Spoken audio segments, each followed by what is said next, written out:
Wait a minute. Ah, is this thing on? Jeez. Hi everyone, this is Clayton from the Sand and Shore Shop, and I take things like this and turn it into stuff like this.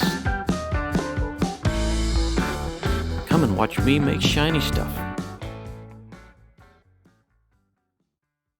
Okay. Hey everyone, this is Clayton from the Sand and Shore Shop, and here's a bunch of shells. But this is going to be my first actual video that's not just showing you shells to buy. So what we're going to look at today is this. And I got some questions from people asking me, you ever just find a rock and cut it? And I'm like, oh my gosh, yes I do. This machine right here, this high-tech piece of, well, yeah, that's what I do most of this cutting on, except for when I'm using that high-tech piece of equipment. It may look kind of crude, but no, these are actually very good machines. And today we're going to be cutting this. What is it? I don't know.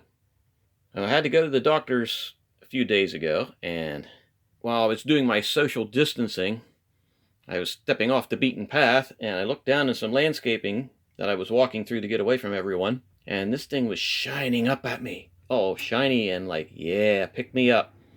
So I did. Today I'm going to take and try to cut this thing into something nice. Okay, so let's put Mr. Rock here and take a good look at it. So what we have here is, I got no clue what it is, but I can see, let me get something to point with here. Yeah, that's not going to work. Oh, there, that'll work. See, what we got here, though, is a failure to focus. Okay, right here, we've got a fissure. I don't know if you can see it real well. Well, here you can see this one. There is a fissure right there. That's a crack. And there's one right down in here, too. This side, we got this big monstrosity on the top, but it's cracked right down through there. So that's probably going to shear off. And then we've got some other type of thing. Looks like somebody's bad toenail right here. And now look at this. You can see these cracks pretty good from this. I can't see nothing. You can see these cracks right here pretty good from this angle. So even though this really has a lot of shiny iridescent type stuff going on, it's going to be kind of hard to actually pick out where I can get a good piece of stone out of this. This is not going to work. This area might be our only piece. So what I'm going to do is I'm going to see if I can get this off and see what happens from there. That's not what you call the most, scientific way to do it, but I'm going to try to chisel this thing off of there. So I've got this high-tech, oh, stop the camera. Stop the camera. There we go. See what I can do here. Oh, ouch. That's how I got holes in my fingers. Let me see. No. Ooh, you see that? See how it's not going to come off. I'm going to have to cut that. Okay, I didn't cut it.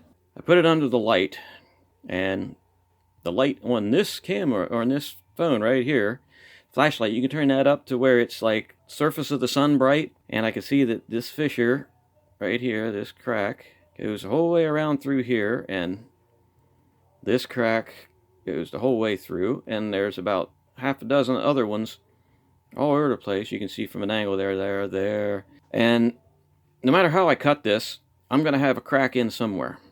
So, to get this into a piece of stone that I can actually cut into maybe something useful, I'm going to have to go about a very scientific method. Okay, now this is a trade secret, so I can't show you exactly how it's done, but it involves taking the stone that you have, a white cloth, okay, and a BFH. Everybody can figure out what that is. So you take Mr. Stone and you put it in, and it's best if you do it with a white cloth, and it's best if your camera doesn't get jiggled. Make sure it's positioned carefully, and I'm afraid I'll have to stop the camera for the rest of this.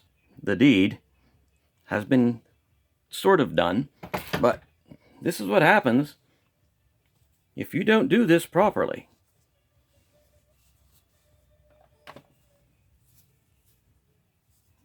Do you see that? That is what happens when you hit a rock with a big hammer, and the rock is harder than the hammer and the piece of steel you're whacking it against. This is what happens. So this is one hard. So I'm afraid I may just have to cut this and leave the fissures in there. But hey, this is how we learn. Okay, I'm going to try to cut that this direction. Alrighty. Hey, well, it worked. You see, we have one, well, now we have two nice, very wet. We can dry these off here. Drying the stones. Now we're dropping the stones. Okay, so we have a very flat, and that piece that I thought was going to come out of there, it just ain't coming out of there. So I'm going to take this stone over onto the diamond wheel and see what I can make, see if I can round this off a little bit and see which side might look better. It could be this side or it could be this side. Okay, so I took it over on the wheel, and the flat side I flattened out a little better. I gave it somewhat of a roughed-in oval shape, and that rounded side, the side that was exposed to start with, it's still got some pretty nice sparkles to it. Let me make it wet. And now it's too glossy to see, but if you could see, there's probably some sparkly, iridescent, shiny things in there. So the next thing I'll have to do is put this on a stick and then give it a better shaping. I would show you what I'm doing on the wheel over here, which is right here behind me. But my camera stand is just some twisted up piece of something that was supposed to hold an iPad, and there is no way in God's green earth that thing would ever hold up an iPad. It hardly holds my phone. So depending on how these videos go, it might get, oh, I'm fading off in the sunset. I may get some better equipment and actually, film it while I'm cutting. So, hey, if you want to see that, subscribe, show some likes on there, and maybe we can get this channel really up and running. Well, if this isn't somewhat embarrassing, but somewhat funny, I don't have one unused dop stick in this entire studio. Not one. So I have to break out this. This is, how would you call it? It is the stick. This is the very first stick I used to do my very first cutting of any stone. And I had it setting up in a place of honor as the first stick I ever used, because I wasn't going to use it anymore. But I'm afraid I'm going to have to do it. This is what happens when you don't prepare for what you're doing and you just sort of jump into things. Okay. JB Weld, where's I need a nice stir stick thingy. Stirring the stuff. Stirring the stuff.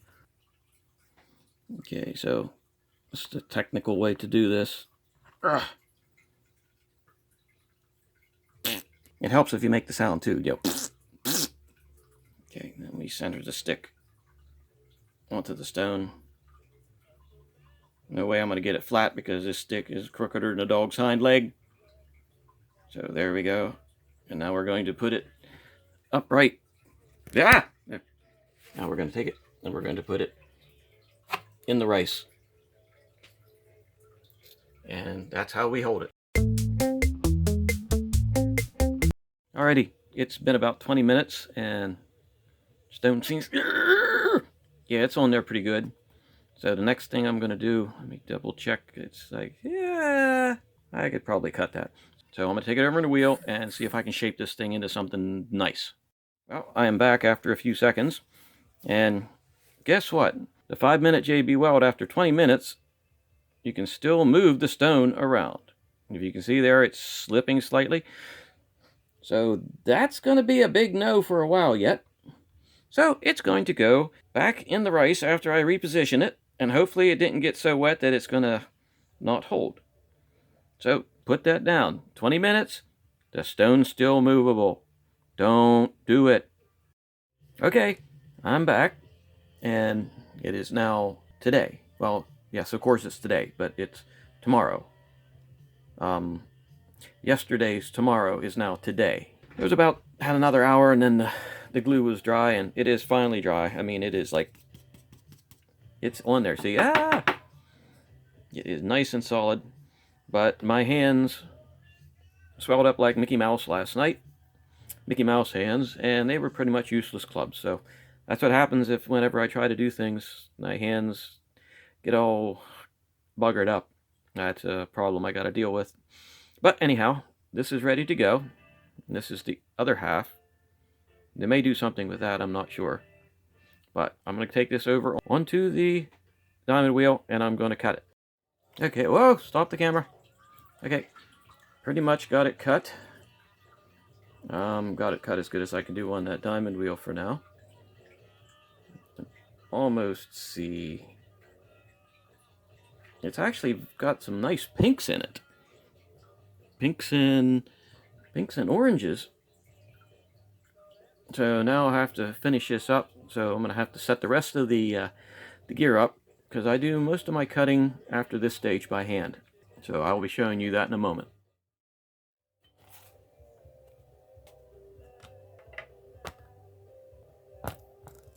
Hey! Hey! Oh, watch out. Oh my. No. Ah. Look. Oh my gosh. There's stuff flying everywhere. It's pandalarium. This ain't gonna work. Whoa. Hold on. Okay. Here. Oh. No. Watch the camera. What? Oh, what was that? Who designed this thing? Good grief. Ah! But no. Okay. Okay. This is the cushiony thing. This is the carbide sandpaper. This is so I can see the stone, and this is the stone. Okay, now what we do is we take, whoa, yeah, that's scary, on the sandpaper. And of course we can't do it like that. It has to be wet.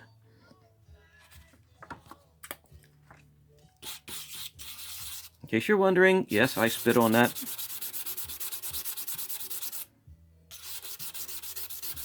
And this takes a while. I mean, it's not terribly long. This is how a person has to do it. So, and I start with the edges first. Let me get a paper towel. So I've got to clean that off. And then I have to look at it underneath this. See? Ooh, hey, look at that. Stop it. There. Can you see it? Yeah. It's so much better. Ow! Not going to show you the entire process because it takes a while, especially if my hands start swelling up like they're already starting to do. Okay. So, here we go.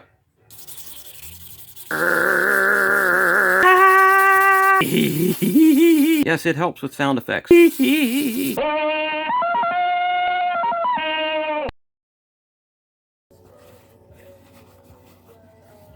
But I believe that it's pretty well smoothed off now. All the cut marks from the 300, 350, actually that's a 320 wheel. 320 grit diamond wheel. They're all smoothed off. Now I have to go up to a finer paper.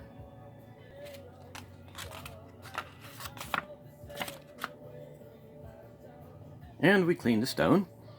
Because if you take coarser grit paper and don't clean the stone off and go to a finer grit, you're going to get little scratches all over the thing. Okay, so now we do this all over again. Okay, so here we go again. Same process all over the entire stone.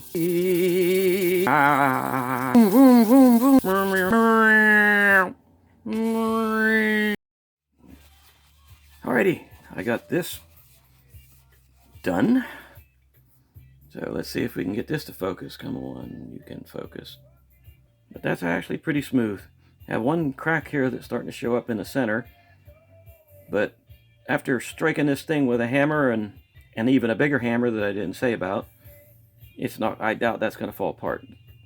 This is a crack here that I should have cut out. But hey, if I would try to cut out every crack of this thing, we'd end up with a stone about that big.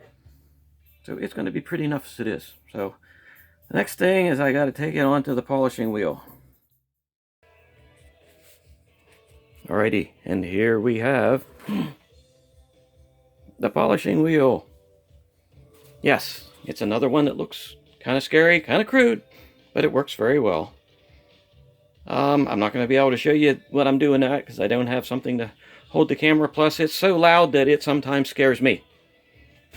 So, what you do is you put the water in here, and the cerium oxide goes on this wheel. Actually, the cerium oxide's in here, and then you paint that onto the wheel, and then you use that to polish the stone. In case you're wondering, that is not alcohol. That is just a very convenient bottle for dispensing water. That's my story, and I'm sticking to it. Stirring up the stuff, stirring up the stuff, painting it on, painting it on. Alrighty, well, it is all polished up, and I really need to get it off the stick here, so hold on a second. Okay, we are off the stick, and hopefully you can see it's pretty darn shiny. There's a few undercuts to it, tiny little pits that are, you know, a little bit softer material mixed in with harder material of whatever type of stone this is. There's a slight crack right here. You can see some of the cerium oxide is shoved in there, but that will come out. And this crack has some cerium oxide shoved in there. That too shall come out. But this stone, hey, for a shiny, maybe you don't know what it is, it's actually kind of nice. And I'll do, oh, look, there, got a little dent, little chip in the stone. That's what you got. That's the bad thing about some of these. You'll get these chips in there, especially when, after you're all done, you know, when you're taking it off the stick, sometimes it'll break. But hey, that'll come out. I can just rework that little bit. It's fine along the edge. That's no big deal. But as you can see, the stone, that's not too bad. After I get it all cleaned up and get that little chip fixed out of there, I'll get it back on here. But this one, I think I might just give this one away. I'll have to have some kind of contest. I'll see if I can make something out of its sister piece here. Hard to say what might happen with that. But let me get this fixed up and cleaned up, and then we'll take a quick look at it before I end. Okay, I fixed that gnarly that was in there. And it's pretty much gone. Well, it's gone. The stone's pretty much back to where it should be without any other complications in there. So now just give it a really good clean up and then show her again. And here it is. The stone is all done. It is cleaned up. And it's as pretty as it's going to get. So I hope you like this video. I learned a lot on how to shoot the videos by making this video. And I intend to make a lot more of these videos. So if you like what you see, you know, give me a subscribe or a like. And I have a lot of different rocks that I can cut and to see if they actually turn into something shiny. So thank you very much and have a good day.